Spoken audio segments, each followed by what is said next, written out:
संघ से प्रेरित और भाजपा से राजनीति की शुरुआत कर एक मुकाम हासिल करने वाले कद्दावर नेता राधारमण त्रिपाठी ने एक बार फिर पार्टी में अपना विश्वास जताते हुए भाजपा का दामन थाम लिया है और बिना किसी स्वार्थ के पार्टी के नीतियों को आगे बढ़ाने का वादा किया। जब मैं बोलूँगा कि मैं राधारमण त्रिपाठी बोल रहा हूँ तो मेरे इस व्यक्तित्व से जो ऊर्जा निकलती है वो भारतीय जनता पार्टी ही निकलती है। मैं बताया अभी भाषण के दौरान, मैं प्रारब्ध की कमियों को भुगतने के लिए जहाँ भी गया, जो भी गया, जो परिस्थितियाँ थीं उस पर मैं टिप्पणी नहीं करना चाहता। समय बहुत बलवान होता है, किसी भी व्यक्ति को अपने आप को बलशाली नहीं समझना चाहिए।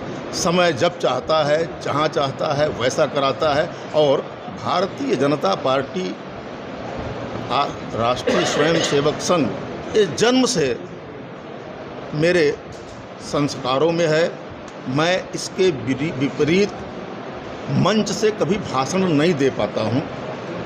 मैं जब भी जितने भी हमारे वक्तव्य रहे हैं उसको आप देख सकते होंगे, क्योंकि मैंने चुनाव में भी आपको बाइट दिया है, चुनाव में मैंने भाषण दिया है। मैं एक मूल्यों के कारण उस चुनाव चिन्ह से चुनाव लड़ा था, क्योंकि मैं एकात्म मानववाद का पुजारी था और वहाँ पे मुझे एक प्लेटफॉर्म मिला था कि सामाजिक समरसता के लिए कार्य करूँगा। सिर्फ इतनी ही मेल के कारण मैं पहले तो मैं बता दूं कि भारतीय जनता पार्टी के शीर्ष नेतृत्व ने हमें सिद्धार्थनगर नगर पालिका का अपना प्रत्याशी बनाया है। आज यहाँ प्रेस वार्ता के दौरान हमारे बड़े भाई श्री राधारमण त्रिपाठी जी, जो हमारे अभिभावक हैं, जो भारतीय जनता पार्टी के बहुत ही वरिष्ठ नेता हैं, उपस्थित हैं। हमारे क्षेत्र के क्षेत्रीय उपाध्यक्ष बड़े भाई श्री संजीव राय जी उपस्थित हैं। कन्हैया पासवान जी जिले के संयोजक उपस्थित हैं। आप सभी लोग यहाँ उपस्थित हैं और आप सभी लोगों के नेतृत्व में मैं ये चुनाव लड़ रहा हूँ, क्योंकि भारतीय जनता पार्टी एक परिवार है। यहाँ बूथ अध्यक्ष से लेकर जिला अध्यक्ष पूरी एक टीम होती है। सभी लोग मिल करके चुनाव लड़ते हैं। कोई एक व्यक्ति नहीं ऐसा होता है कि उस पर निर्भर होकर के चुनाव लड़ते हैं। और जो पार्टी ने मेरे ऊपर जो विश्वास जताया, ये निश्चित रूप से मैं चुनाव यहाँ जीता तो निश्चित रूप से सिद्धार्थनगर नगर पालिका का विकास करूंगा। और एक बात मैं कहना चाहता हूं, मेरे पिताजी यहां से 6 बार विधायक रहे।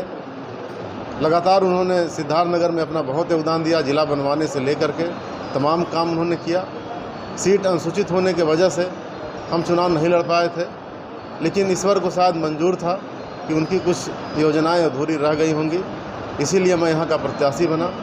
निश्चित रूप से सिद्धार्थनगर की जनपद, सिद्धार्थनगर के पालिका के समाज के लोगों ने मुझे चुनाव जिताया तो आदर्श नगर पालिका बनाने का काम करूँगा। आपको राधारमण त्रिपाठी जी का साथ मिला है, कितना इसका बेनिफिट मिलेगा? बहुत बेनिफिट मिलेगा। मेरे बड़े भाई हैं, आपको काफ़ी अनुभव रहा है चुनाव का, और पूरे ज़िले में एक अच्छे छवि के नेता हैं, जो हर हमारे 9 नगर पंचायत, 2 नगर पालिका का जो चुनाव हो रहा है, हमारे 11 नगर पंचायत और पालिका जहाँ चुनाव हो रहा है, सब जगह निश्चित रूप से प्रभावित होगा आपके आने से, और सभी सीटें निकलेंगी, ये मुझे पूर्ण विश्वास है। निश्चित ही एक तो राधारमण त्रिपाठी जी बहुत ही कद्दावर नेता हैं, लेकिन इनकी पृष्ठभूमि जो कद्दावर बनी है वो भारतीय जनता पार्टी और राष्ट्रीय स्वयंसेवक संघ के जो विचार थे, जिनको इन्होंने अंगीकार किया था, पूरा जिया था, उसके नाते थे। कहीं किन्हीं न किन्हीं व्यवस्थाओं के नाते ये चुनाव लड़ने चले गए थे। सोहरतगढ़ से बहुजन समाज पार्टी के टिकट पर चुनाव लड़े थे, बहुत दमदारी से चुनाव लड़े थे। लेकिन आज उन्होंने बताया अपने उद्बोधन में कि आज निश्चित पूरा दशक एक माननीय धनराज यादव जी के साथ उन्होंने काम किया था। ऐसा उनके मन में एक विचार आया कि जो गोविंद माधव जी यहाँ नगर पालिका परिषद का चुनाव लड़ रहे हैं, उनको सहयोग देने की ज़रूरत है। उस सहयोग देने की व्यवस्था को सुनिश्चित करते हुए आज वो ये इस नगर पालिका के चुनाव में आए हैं। निश्चित उनके आने से एक नगर पालिका ही नहीं, पूरे जनपद में भारतीय जनता पार्टी का ग्राफ बढ़ेगा और हम सब की मार्जिन भी बढ़ेगी, ऐसा मेरा मानना है।